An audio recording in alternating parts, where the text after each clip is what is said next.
আসসালামু আলাইকুম দর্শক।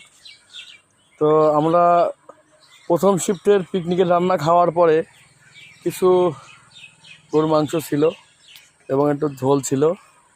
দ্বিতীয় শিফটে আমরা রাতে খাওয়ার জন্য এই খিচুড়ি ভাত রাঁধছি, ছোলার ডাল, মুগের ডাল, কলাইয়ের ডাল এবং বাসমতি চাল।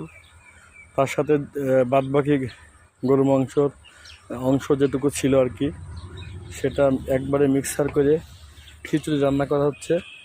আমাদের সেই বিখ্যাত বাবুজি, এই যে হচ্ছে রাঁধুনি হিমেল সাহেব, উনি রান্না করছেন।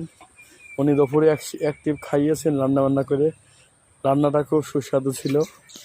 যাই হোক দর্শক, এখন খিচুড়ি রান্না হচ্ছে। আমাদের প্রধান যে অতিথি ছিল আসামিয়া, উনি এখন বাসায় গিয়েছে রেস্ট নিতে। উনি আসার পরে দ্বিতীয় শিফটের খাওয়া দাওয়া হবে।